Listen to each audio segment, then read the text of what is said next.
लोकसभा चुनाव के रण में उतरने की तैयारी कर रहा सपाई खेमा अपने कोर वोट बैंक के साथ साथ दूसरी पिछड़ी जातियों के वोट बैंक को खिसकने से बचाने की रणनीति में जुट गया है।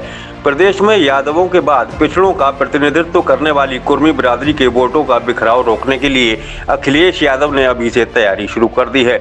समाजवादी पार्टी प्रदेश की कुर्मी बाहुल्य सीटों पर पार्टी के बड़े और कद्दावर कुर्मी नेताओं को चुनावी समर में उतारने की तैयारी में जुट गई है। बरेली समेत प्रदेश की कुर्मी बाहुल्य 14 लोकसभा सीटों पर सपाई खेमा बड़ी चुनावी तैयारी कर रहा है। इन सीटों पर जल्द ही शक्ति प्रदर्शन के साथ बड़े नेताओं को चुनाव लड़ाने की तैयारी में जुटी समाजवादी पार्टी सीट बंटवारे में भी दावा ठोंक सकती है। पिछले चुनाव की अपेक्षा इस बार अपना दल एस भी प्रदेश में ज्यादा सीटों पर चुनाव लड़ने की तैयारी कर रहा है।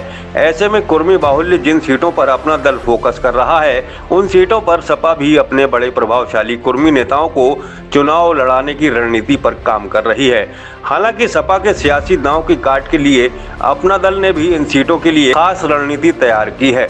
प्रदेश में यादव के बाद दूसरी बड़ी ओबीसी आबादी कुर्मी समाज की है, इसलिए कुर्मी बाहुल्य कुछ सीटों पर इस समाज को साधने के लिए सपा और अपना दल ऐसी बड़ी सियासी तैयारी कर रहे हैं।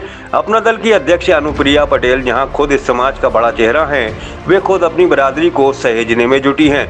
वहीं सपा अध्यक्ष अखिलेश यादव अपना दल कमेरावादी की अध्यक्ष कृष्णा पटेल और पल्लवी पटेल को आगे कर कुर्मी वोट बैंक को साधने की रणनीति पर काम कर रहे हैं। सूत्रों के मुताबिक एनडीए में शामिल अपना दल इस बार सीट बढ़ाने को लेकर दबाव हाईकमान पर बनाए हुए है।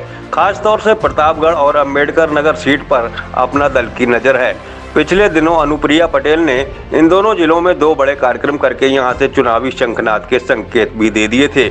इसके बाद से ही सपा ने इन दोनों सीटों के अलावा कुर्मी बाहुल्य सीटों पर भी फोकस बढ़ा दिया है। कहा जा रहा है कि सपा भी प्रतापगढ़ और अंबेडकर नगर सीट पर प्रभावशाली कुर्मी नेता को लोकसभा चुनाव में उतार सकती है।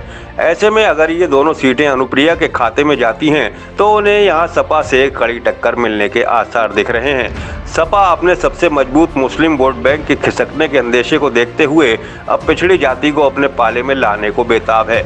इसलिए पार्टी ने यादव समाज के बाद दूसरी सबसे बड़ी पिछड़ी आबादी के तौर पर कुर्मी वोट बैंक में सेंधमारी की रणनीति पर काम शुरू कर दिया है। प्रदेश में कुर्मी मतदाताओं की संख्या करीब 6% है, जो कुल ओबीसी आबादी का 35% होता है। प्रदेश में लोकसभा की 14 सीटें ऐसी हैं जहां कुर्मी वोटर निर्णायक भूमिका में है। इनमें मिर्जापुर, प्रतापगढ़, अंबेडकर नगर, जालौन, सोनभद्र, फतेहपुर, कौशाम्बी, बहराइच, श्रावस्ती, बलरामपुर, बाराबंकी, एटा, बरेली और लखीमपुर शामिल हैं।